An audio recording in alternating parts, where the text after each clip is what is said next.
Bueno o eterno, de John Bevere, porque lo bueno sin Dios no es suficiente. Capítulo 13. Nuestra motivación. Por lo tanto, siempre les recordaré todas estas cosas, aun cuando ya las saben y están firmes en la verdad que se les enseñó, y es justo que deba seguir recordándoselas mientras viva, pues nuestro Señor Jesucristo me ha mostrado que pronto tendré que partir de esta vida terrenal. Así que me esforzaré por asegurarme de que siempre recuerden estas cosas después que me haya ido. Segunda de Pedro 1, 12 al 15, nueva traducción viviente. Consideramos el caer de la amistad de Dios la única cosa terrible, y consideramos convertirnos en amigos de Dios lo único digno de honor y deseo. Gregorio de Niza.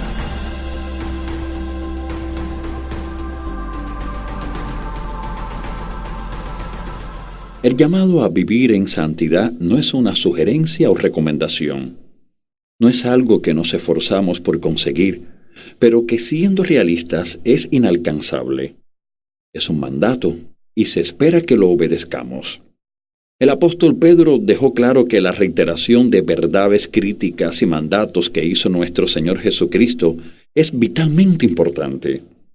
El concepto de ser recordado se menciona 3 veces en los 4 versículos anteriores. La gente que leía la carta de Pedro ya conocía lo que estaba escrito y, sin embargo, él declaró que incluso después de que él se fuera al cielo, sus lectores debían repasar constantemente estas verdades importantes. ¿No es una buena idea que nosotros también prestemos una mejor atención a la importancia de su mensaje? Al principio de sus 2 cartas, Pedro escribe: «Pero ahora sean santos en todo lo que hagan». Primera de Pedro 1:15, nueva traducción viviente.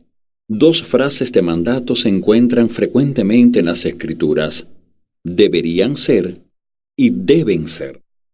Somos sabios si obedecemos los deberían. Somos necios si no obedecemos los deben. La frase de Pedro era un deben ser. El apóstol estaba hablando claramente de nuestro estilo de vida. No deberíamos intimidarnos, asustarnos o desanimarnos por esto. Se nos promete, esos mandamientos no son difíciles de cumplir. Primera de Juan 5:3. Esto significa que se pueden obedecer y que no es algo irrealista. Pedro continúa discutiendo en el resto de su primera carta y aún más en su segunda, lo que significa de forma práctica vivir una vida santa. Hizo declaraciones como: queridos amigos, ya que son extranjeros y residentes temporales, les advierto que se alejen de los deseos mundanos que luchan contra el alma. Primera de Pedro 2:11, nueva traducción viviente. El campo de batalla es nuestra mente. Son nuestros pensamientos, emociones y voluntad lo que debemos estar revisando. Todo pecado comienza en esta arena. La batalla por lo general se produce cuando menos lo esperamos y frecuentemente ocurre cuando estamos cerca de no creyentes o con creyentes no comprometidos. Pedro identifica explícitamente esta realidad. Procuren llevar una vida ejemplar entre sus vecinos no creyentes. Primera de Pedro 2:12, nueva traducción viviente. El apóstol trata nuestra conducta santa en relación con el gobierno, el trabajo, el matrimonio y otras relaciones. Habla específicamente de cada una, pero enfatiza que nuestra mayor oportunidad de dar un fuerte testimonio se producirá con vecinos no creyentes, compañeros de trabajo y compañeros estudiantes, especialmente aquellos con los que solíamos andar antes de encontrar a Cristo. Dice: no es de extrañarse que sus amigos de la vieja vida se sorprendan de que ustedes ya no participan en las cosas destructivas y descontroladas que ellos hacen.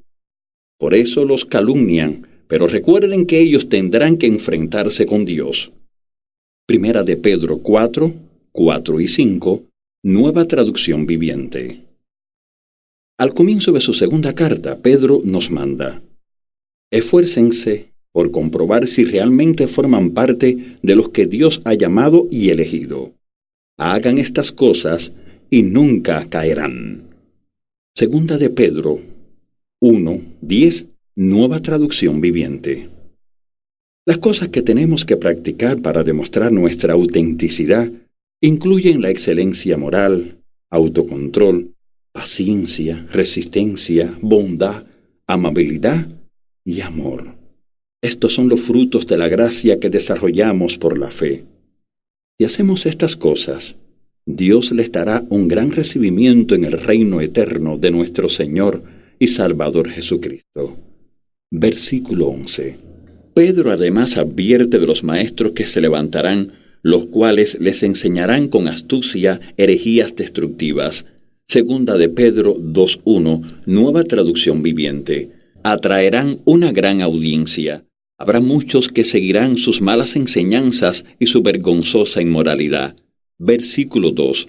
La Nueva Versión Internacional dice de estos falsos líderes: esto les traerá una pronta destrucción. Muchos lo seguirán en sus prácticas vergonzosas y por causa de ellos se difamará el camino de la verdad. Versículos 1 y 2. Estos maestros estarán entre nosotros en nuestras conferencias, iglesias y grupos de conexión. Se nos avisa: cuando estos individuos participan con ustedes en sus comidas de compañerismo, las cuales conmemoran el amor del Señor. Judas 1:2, Nueva Traducción Viviente, ver también Segunda de Pedro 2:13, habrá suficiente verdad mezclada en su enseñanza, de modo que sucederán dos cosas. Primero, las personas ya no serán capaces de distinguir entre lo bueno y lo malo. La conducta que nos aleja del corazón de Dios se considerará aceptable, y en algunos casos incluso buena. Seguir y proclamar la palabra de Dios se verá como algo legalista y crítico. Además de causar un estilo de vida cristiano decadente, lo que se enseña actuará para silenciar el discernimiento. Estos ministros y maestros engañosos tendrán talento, serán excelentes oradores y desarmarán e influirán en muchos. Como el pleno consejo de la palabra de Dios ya no se considerará la norma suprema, será muy alto el índice al que los creyentes serán seducidos a desobedecer. La segunda consecuencia será que el Evangelio recibirá una mala crítica. Esto solo puede ocurrir si estos maestros usan suficiente lenguaje que esté en consonancia con la verdad. Se han apartado del camino recto, se han extraviado. Segunda de Pedro 2:15. Estos líderes comenzaron como buenos seguidores de Cristo, pero no perseveraron, lo cual explica por qué conocen el lenguaje del cristianismo, pero han comprometido su integridad. Pedro señala que si seguimos la vida santa, nunca caeremos, nunca sucumbiremos a la influencia de estos falsos maestros. Nuestra seguridad reside en esto. Después escribe abiertamente de las víctimas que serán seducidas con sus falsas enseñanzas y el estilo de vida de estas personas influyentes. Y cuando la gente escapa de la maldad del mundo por medio de conocer a nuestro Señor y Salvador Jesucristo, pero luego se enreda y vuelve a quedar esclavizada por el pecado, termina peor que antes. Les hubiera sido mejor nunca haber conocido el camino a la justicia, en lugar de conocerlo, y luego rechazar el mandato que se les dio de vivir una vida santa. Segunda de Pedro 2:20 y 21, Nueva Traducción Viviente. Esta información es impactante, casi asombrosa, y ciertamente merece la pena reiterarlo. Este gran apóstol habla de personas que escaparán de la garra del pecado al recibir a Jesucristo en su vida. Pero debido a malas enseñanzas, una creencia incorrecta y la pérdida del discernimiento, volverán a llevar una vida impía. Dice que en ese momento estarán peor de lo que estaban antes de recibir a Jesús, y que hubiera sido mejor para ellos no haber conocido nunca el camino de la verdad que rechazar el mandato de vivir una vida santa. ¿Qué serio? De nuevo, vemos que es un mandato a vivir una vida santa, y un mandato clave.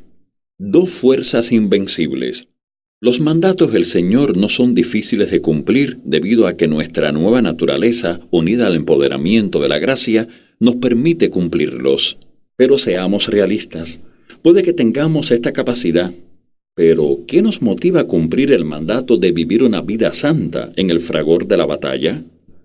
La respuesta es dos fuerzas invencibles. Permíteme establecer mi explicación de la primera fuerza con una historia. Cuando era pastor de jóvenes allá por los años de 1980, me estaba preparando para hablar en nuestra reunión semanal. Sentí que el Señor quería hablarme, así que me acallé y oí en mi corazón. Lee Juan 14:15. No tenía ni idea de lo que decía Juan 14:15, así que acudí rápidamente a verlo y observé que en mi Biblia comenzaba con un nuevo párrafo. Leí las palabras de Jesús. Si me aman, obedezcan mis mandamientos. Después leí desde el versículo 15 hasta el 24. Todos estos 10 versículos estaban relacionados con el versículo 15. El tema de esta sección es obedecer las palabras de Jesús. Lo que entendí de estos versículos fue simple. Obedeciendo mis mandamientos demuestran que me aman. Después de leer el último versículo, el Señor habló a mi corazón. ¿No lo has entendido? Vuelve a leerlo. Volví a leer los 10 versículos. De nuevo el mensaje parecía ser: obedeciendo mis mandamientos demuestran que me aman. De nuevo oí la voz de Dios. ¿No lo has entendido? Vuelve a leerlo. Ahora mi curiosidad realmente era grande. Leí de nuevo los 10 versículos solo para volver a oír al Señor dando el mismo mensaje.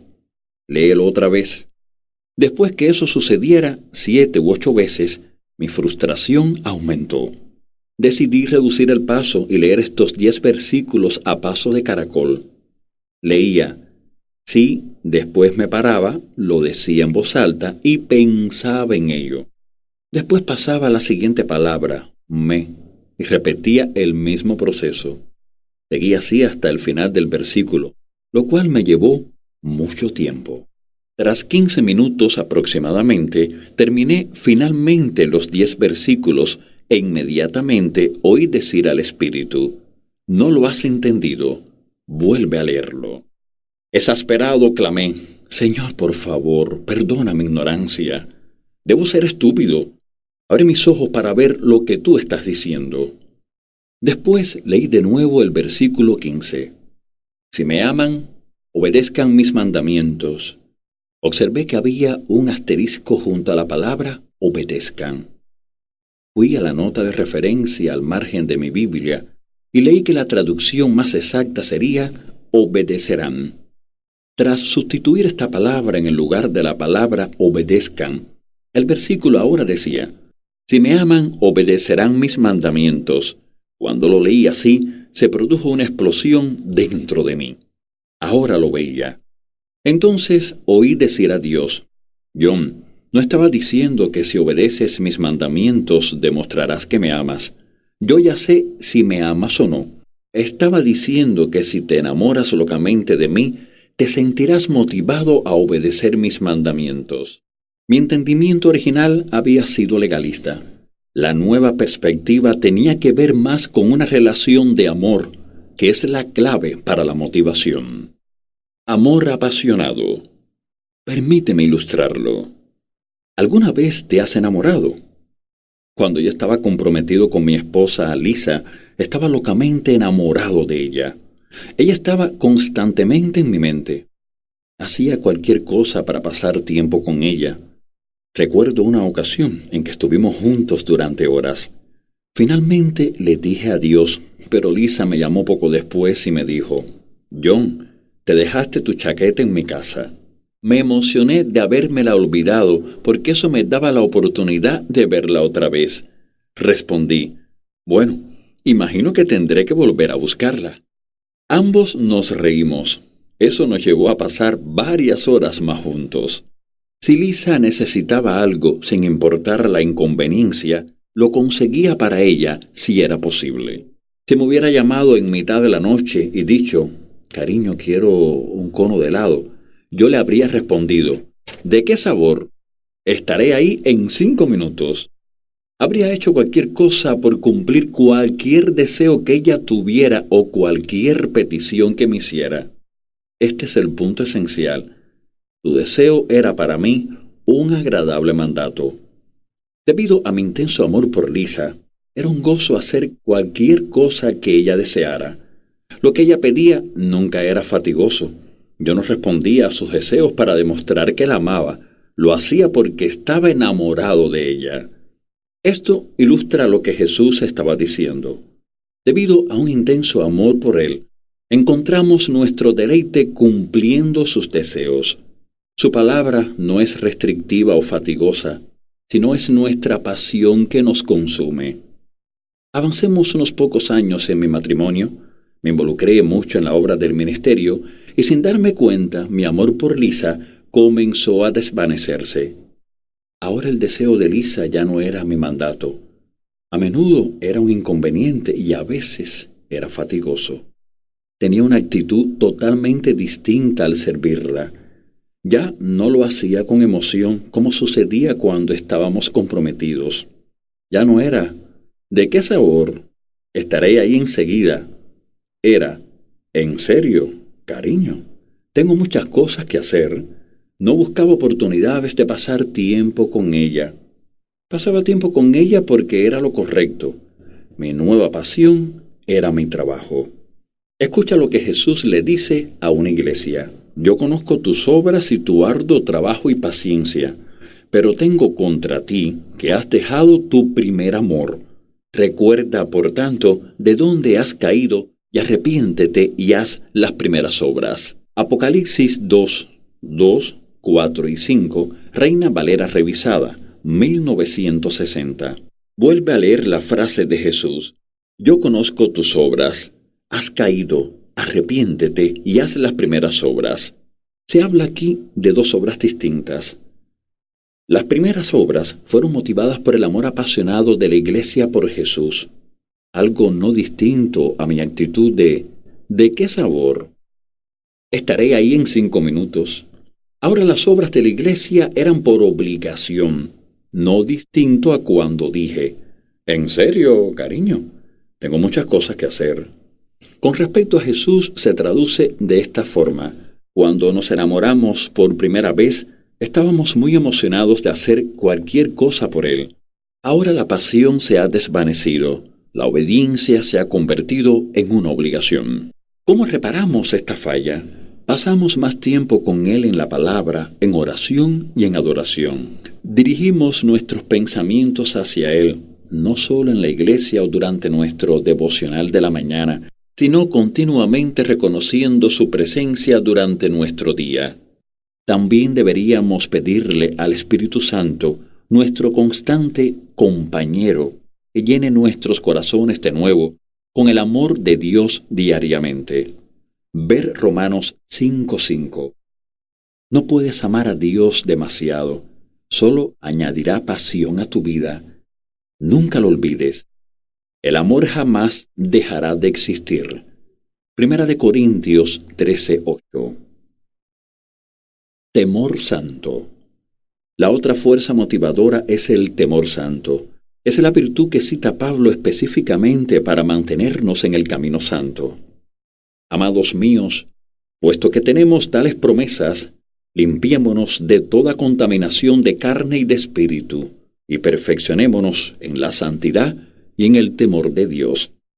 Segunda de Corintios 7:1. La santidad se madura en el temor de Dios. Esta verdad se ve a lo largo del Nuevo Testamento. Pablo escribe a otra iglesia: ocúpense en su salvación con temor y temblor. Filipenses 2:12. Se necesita una profunda reverencia, temblor y temor santo para obedecer los mandamientos de Dios. Pedro escribe con respecto a cumplir el mandato de vivir una vida santa. Así que tienen que vivir con un reverente temor de Él durante su estadía aquí como residentes temporales. Primera de Pedro 1:17, Nueva Traducción Viviente. El escritor de Hebreos nos urge a perseguir la santidad con esta frase. Así que nosotros que hemos recibido un reino inconmovible, debemos ser agradecidos y con esa misma gratitud servir a Dios y agradarle con temor y reverencia. Hebreos 12:28. Temer a Dios es la forma aceptable de servirlo. Muchos se confunden con el temor del Señor. ¿No es el temor de lo que hemos sido liberados? ¿Qué lugar tiene esta palabra en nuestro vocabulario ahora? Dios es amor. Él es nuestro Padre. Sin embargo, debemos tratar el temor porque se habla frecuentemente de él en el Nuevo Testamento. Algunos los han menospreciado diciendo, solo significa adorar a Dios. Un maestro muy reconocido a nivel mundial una vez me dijo esto en la sala de espera antes de que me tocara hablar en una conferencia nacional en Sudáfrica. Mi pregunta sobre su definición fue, ¿por qué Pablo habla de temor y temblor 4 veces en el Nuevo Testamento si solo se trata de adoración? Temblar es algo más que adoración. La única definición de Strong para la palabra griega tromos, temblor, es estremecerse de temor. Siendo así, se nos dice que nos ocupemos de nuestra salvación temblando de miedo. Hay un profundo respeto e incluso terror saludable involucrado aquí, algo muy poco mayor que nuestro entendimiento común de la adoración. Sobre el significado de temor, quizás oigas esta respuesta. Esa es una enseñanza del Antiguo Testamento. No tenemos que temer a Dios porque Él no nos ha dado un espíritu de temor, sino de amor. Los que dicen esto han confundido el espíritu de temor con el temor del Señor. Cuando Moisés sacó a Israel hacia Sinaí y Dios manifestó su presencia, el pueblo de Israel huyó corriendo y despavoridamente clamó a Moisés pidiéndole que le rogara a Dios que no les manifestara su grandeza.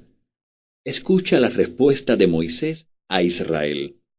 No tengan miedo. Dios ha venido a ponerlos a prueba para que siempre tengan temor de Él y no pequen. Éxodo 20:20. Suena como si Moisés se contradijera. No tengan miedo. Dios ha venido para que siempre tengan temor de Él. Pero simplemente estaba diferenciando entre tener miedo de Dios y el temor del Señor. Hay una diferencia enorme. ¿Por qué querría Dios que tuviésemos miedo de Él? Es imposible tener intimidad con alguien del que se tiene miedo. Sin embargo, Dios desea apasionadamente tener intimidad con nosotros. La persona que tiene miedo de Dios tiene algo que esconder, así que por consiguiente esta persona tiene miedo de Dios.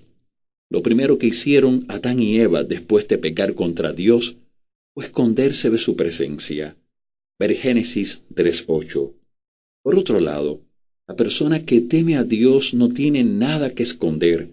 De hecho, esta persona tiene miedo de alejarse de Dios. Por lo tanto, la primera definición del temor del Señor es simplemente estar aterrado de estar lejos de Dios. Temer a Dios es venerarlo. Nosotros le respetamos, honramos, estimamos y reverenciamos sobrecogedoramente por encima de cualquier cosa o cualquier persona. El temor santo le da a Dios el lugar de gloria que se merece. Temblamos ante Él en profundo respeto. Aceptamos firmemente su corazón, estimando sus deseos por encima de cualquier otro, incluyendo los nuestros. Amamos lo que Él ama y odiamos lo que Él odia. Lo que es importante para Él se convierte en importante para nosotros. Por eso se nos dice, todos los que temen al Señor odiarán la maldad. Proverbios 8:13, Nueva Traducción Viviente. Éxodo 20:20 dice que el temor santo nos guarda de pecar. En esta misma idea se nos dice, con el temor del Señor el mal se evita. Proverbios 16:6, Nueva Traducción Viviente. Pablo también escribe que es esta fuerza la que nos motiva a alejarnos del pecado. Ver 2 Corintios 7:1. Estos versículos se convirtieron en una realidad cuando visité en prisión a un famoso teleevangelista. Era el ministro más conocido del planeta en la década de 1980. Había cometido delitos contra nuestro gobierno nacional, además de cometer adulterio. El hombre llevaba en la penitenciaría casi 5 años, pero en la primera parte de su sentencia había tenido un encuentro con Jesús en su celda que cambió su vida por completo. Uno de mis libros le había tocado profundamente y había solicitado que yo le visitara. Nunca olvidaré a ese hombre entrando en la sala de visitas de la penitenciaría. Me abrazó llorando durante más de un minuto. Después me tomó por los hombros y me preguntó apasionadamente: ¿escribió usted el libro o lo escribió algún escritor fantasma? No, señor, fui yo. Yo escribí cada una de las palabras. Él dijo con emoción: tenemos mucho que discutir y solo 90 minutos para hacerlo. De inmediato se sentó y compartió su historia. Una de sus primeras frases fue: John, no fue el juicio de Dios lo que me puso en esta prisión. Fue su misericordia, porque si hubiera seguido viviendo como lo estaba haciendo, habría terminado en el infierno para siempre. Su frase me impactó. Yo estaba abrumado por su sinceridad y humildad. Después de unos 20 minutos escuchándole, le hice una pregunta perturbadora. Sabía que amaba mucho a Jesús al principio de su ministerio, había estado bajo el fuego de Dios, así que quería saber cómo había perdido su pasión. Finalmente, simplemente, le pregunté: ¿cuándo dejó de estar enamorado de Jesús? ¿En qué punto? Yo buscaba las señales de perder nuestro amor por Él, especialmente como ministro. Nunca dejé de estarlo, respondió firmemente. Yo me quedé perplejo y un poco paralizado por su respuesta. ¿Cómo podía decir eso? Volví a intentarlo. ¿Qué quiere decir con eso? Cometió adulterio, cometió fraude, fue enviado a prisión. ¿Cómo puede decir que nunca dejó de estar enamorado de Jesús? De nuevo me miró directamente a los ojos y sin dudarlo dijo: John, durante todo el tiempo amaba a Jesús. Yo guardaba silencio y estoy seguro de que mi rostro reflejaba una enorme confusión. Entonces dijo: John amaba a Jesús, pero no tenía temor de él. Hubo un silencio durante varios segundos. Él dejó que sus palabras calaran hondo. Yo estaba tambaleando de emoción. Él rompió el silencio diciendo seriamente: John, hay millones de estadounidenses que son iguales que yo. Aman a Jesús, pero no temen a Dios. Un Jesús ficticio. Hubo un momento revelador para mí porque este encuentro despertó mi hambre por conseguir más respuestas. ¿Cómo puede un hombre que ama a Dios caer en un pecado habitual e incluso repugnante? ¿Cómo pueden millones que aman a Dios vivir vidas sin santidad?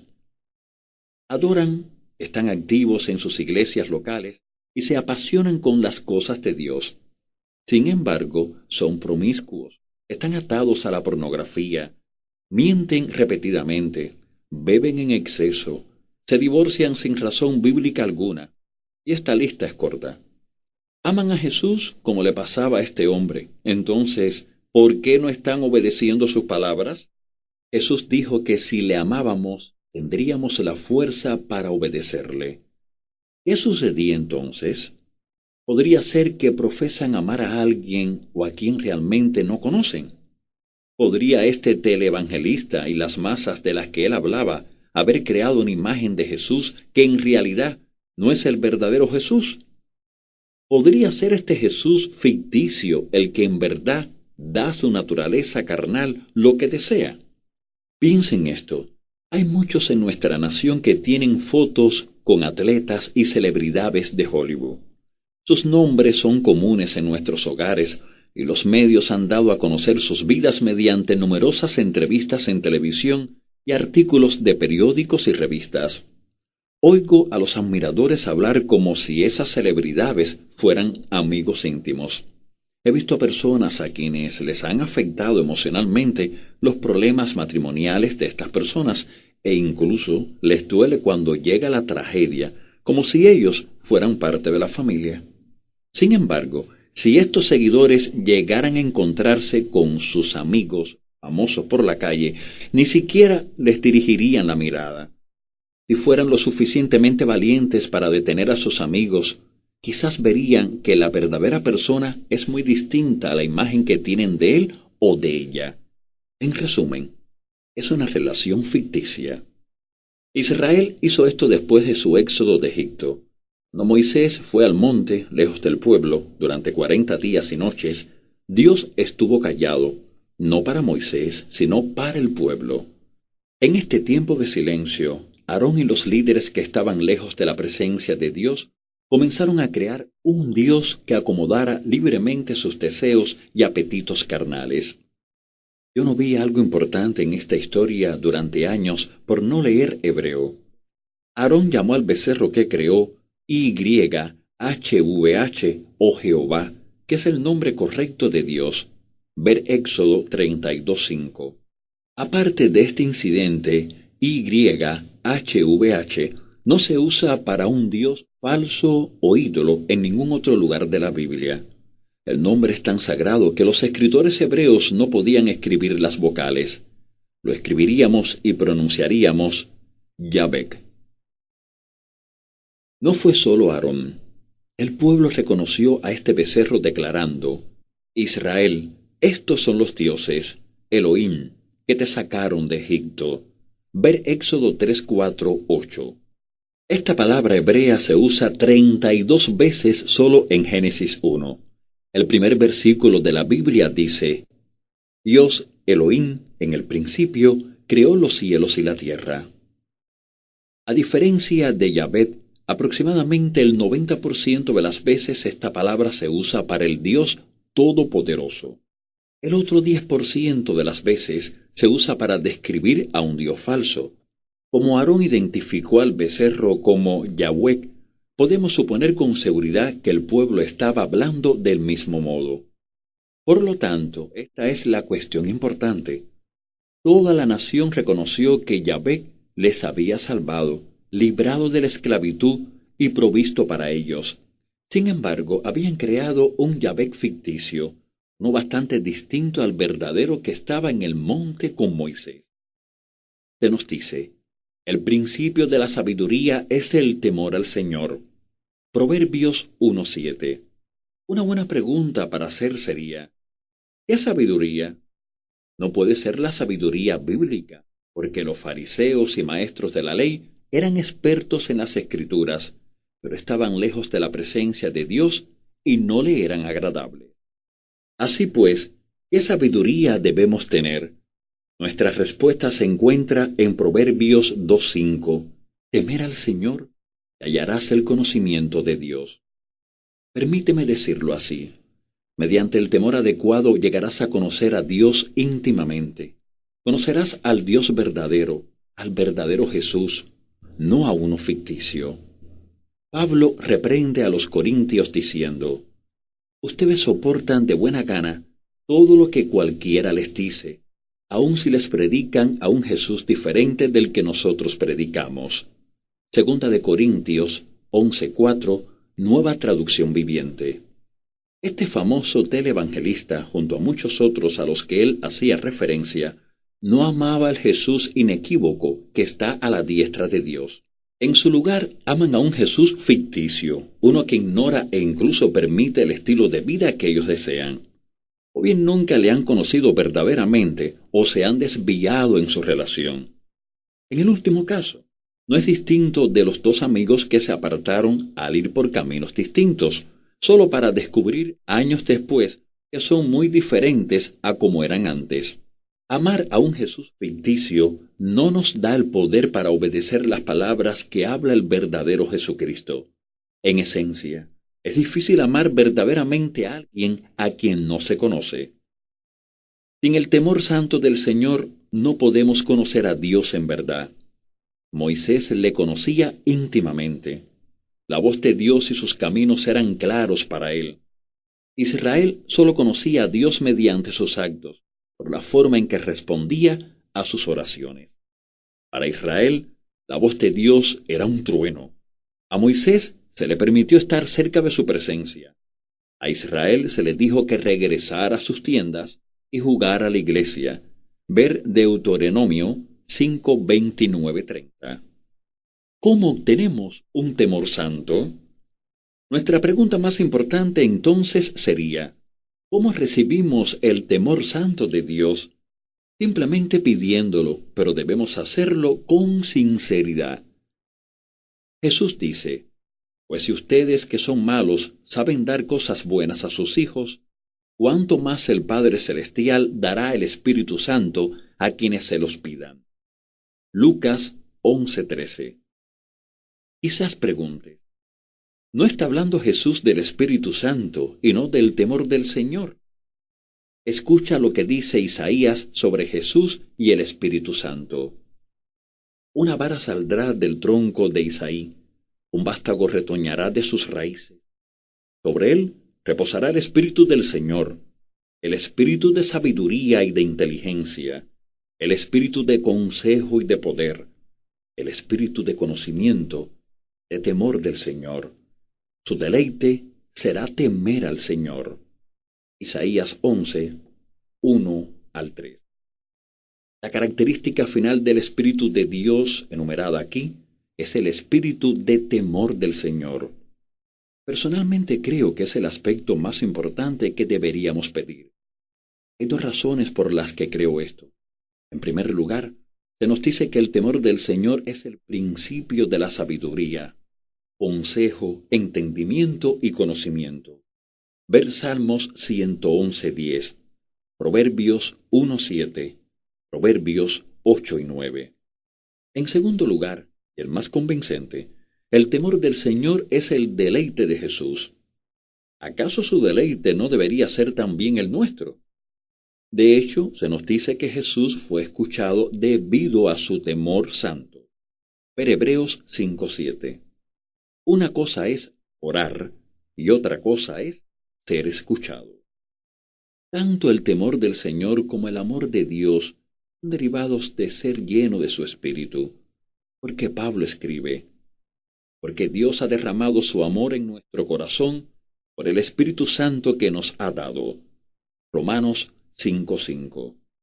Te animo a que pidas sinceramente ser lleno del espíritu de temor santo y el ardiente amor de Dios. Vasijas sucias. Esto nos lleva a una extendida crisis existencial. Tenemos una grave escasez en la iglesia del siglo XXI. La carencia no es de vasijas, sino de vasijas limpias, para que Dios derrame en ellas su Espíritu Santo. Regresemos a las últimas palabras que Pablo escribió en la tierra. Dijo valientemente. Sin embargo, la verdad de Dios se mantiene firme como una piedra de cimiento con la siguiente inscripción. El Señor conoce a los que son suyos. Todos los que pertenecen al Señor deben apartarse de la maldad. Segunda de Timoteo 2:19, Nueva Traducción Viviente. Pablo discute lo que nos hace tanto como iglesia y como individuos inconmovibles. Hay dos frases escritas en el cimiento que él identifica. La Reina Valera dice que estas palabras están selladas en el cimiento. La traducción en lenguaje actual dice que está escrito. Primero, el Señor conoce a los que son suyos. Estas son palabras de consuelo. Una vez que nos hemos entregado por completo a Él, no se olvida de nosotros. Nos convertimos en la niña de sus ojos. La segunda inscripción en el cimiento es: los que dicen que pertenecen al Señor deben apartarse de lo malo. De nuevo vemos la palabra deben y no deberían. Este es un lenguaje muy fuerte para comunicar la importancia de alejarse de una vida de inmundicia. ¿Por qué? La respuesta está en los dos versículos siguientes. En una casa de ricos, algunos utensilios son de oro y plata, y otros son de madera y barro. Los utensilios costosos se usan en ocasiones especiales, mientras que los baratos son para el uso diario. Si te mantienes puro, serás un utensilio especial para uso honorable. Tu vida será limpia y estarás listo para que el Maestro te use en toda buena obra. Segunda de Timoteo 2, 20-21, Nueva Traducción Viviente. La palabra griega para vajillas significa simplemente vasijas o recipientes. Si nosotros como vasijas estamos limpios, entonces somos aptos para la obra del Maestro. Somos aptos para ser llenos de su poderosa presencia. Cada mañana tomo el mismo desayuno, sin importar en qué parte del mundo me encuentre. Comienzo con un vaso de agua tibia con limón, seguido de una taza de té blanco de jazmín. 15 minutos después, tomo un tazón de avena, semillas de chía, lino y corazones de cáñamo mezclados con la leche de almendra y jarabe puro de arce. Para este desayuno necesito recipientes, una taza de té, un vaso y un tazón. Este es un hecho. Nunca he usado una taza, vaso o tazón sucio para mi desayuno. Siempre busco recipientes limpios. Me encanta el sabor de mi desayuno, así que no quiero que se contamine. El hecho es que si hay suciedad en un recipiente, ya se trate de un tazón, plato, taza o vaso, la suciedad contaminará cualquier sustancia buena que se ponga en el recipiente. ¿Por qué iba a querer Dios derramar su espíritu en una vasija sucia? Según las palabras de Pablo, tenemos la responsabilidad de limpiarnos. Él no dijo, la sangre de Jesús nos limpia de todo pecado del pasado, presente o futuro. Así que no se preocupen por el pecado habitual en el que viven, porque está cubierto. No, sino que dijo, si te mantienes puro, serás un utensilio especial para uso honorable. Tu vida será limpia y estarás listo para que el Maestro te use en toda buena obra. Versículo 21. Debemos limpiarnos. Punto. Pablo no estaba discutiendo nuestra relación posicional con Cristo debido a su obra. Estaba hablando de nuestra conducta. Escucha de nuevo sus palabras. El que deja de hacer el mal y se purifica será especial. De nuevo vemos que la presencia de Dios, su Espíritu, no será derramado en una vasija sucia, sino en una vasija limpia. La consecuencia. Se nos informa que la iniquidad, desobediencia a Dios, es un misterio y está actuando en la sociedad. Pero la buena noticia es que hay una fuerza represora, porque el misterio de la iniquidad ya está en acción, solo que en este momento hay quien lo detiene, hasta que él a su vez sea quitado de en medio. Segunda de Tesalonicenses 2:7. Nuestra pregunta debería ser, ¿quién es el que detiene la iniquidad? Solo podría ser una de dos opciones, el Espíritu Santo o el cuerpo de Cristo. Los traductores obviamente creían que era el Espíritu Santo. Supongamos que están en lo cierto. En estos momentos tengo más de 50 años y en toda mi vida nunca he visto un índice de aumento de iniquidad tan alto en nuestra nación. Nunca he visto una determinación como la que hay en el gobierno, los medios y la sociedad de llamar buena a la conducta de iniquidad. Hay una razón. La fuerza represora, el Espíritu Santo, no es tan predominante hoy. La presencia de Dios está menguando rápidamente en Occidente en la primera parte del siglo XXI. ¿A qué se debe esto? Si proclamamos un evangelio que no enfatiza la transformación, terminaremos con un déficit de vasijas limpias, lo cual por consiguiente crea una escasez de la presencia manifiesta de Dios en la tierra. Recuerda, cuando Jesús murió en la cruz, el velo del templo se rasgó de arriba hacia abajo. La presencia de Dios inmediatamente salió de un contenedor hecho por el hombre. Estaba a punto de ser derramado en vasos no hechos con manos, los corazones de los hombres y las mujeres renacidos. El Espíritu de Dios no salió del templo para entrar en un amanecer, árbol, paisaje bonito, canción, video o cualquier otro medio. Entró en vasos de carne y sangre. Si los vasos están sucios, la presencia de Dios en la sociedad disminuye y por consiguiente la iniquidad se detiene menos. Podemos cambiar este rápido declive no votando por buenos candidatos en el gobierno, manifestándonos contra nuestro gobierno, despidiendo al personal actual de los medios de comunicación, protestando en las clínicas de aborto o muchas otras acciones. La única forma de luchar realmente contra la iniquidad es cediendo al empoderamiento de la gracia de Dios y viviendo una vida santa. De esta forma, le damos una voz y una influencia más fuerte al Espíritu Santo en nuestra sociedad. La falta de predicación acerca de la verdadera santidad nos ha costado mucho a nivel personal, colectivo y nacional. Podemos cambiar esto. Pastores, líderes y todo el pueblo de Dios, mantengámonos firmes juntos para proclamar todo el consejo de Dios de la Escritura. Construyamos un cimiento y una estructura sólidos en las vidas de aquellos a los que influenciamos. Veamos cómo se mantiene a raya la iniquidad en nuestra sociedad mediante la fuerza represora del Espíritu Santo, lo cual dará como resultado una cosecha de almas para el reino de Dios.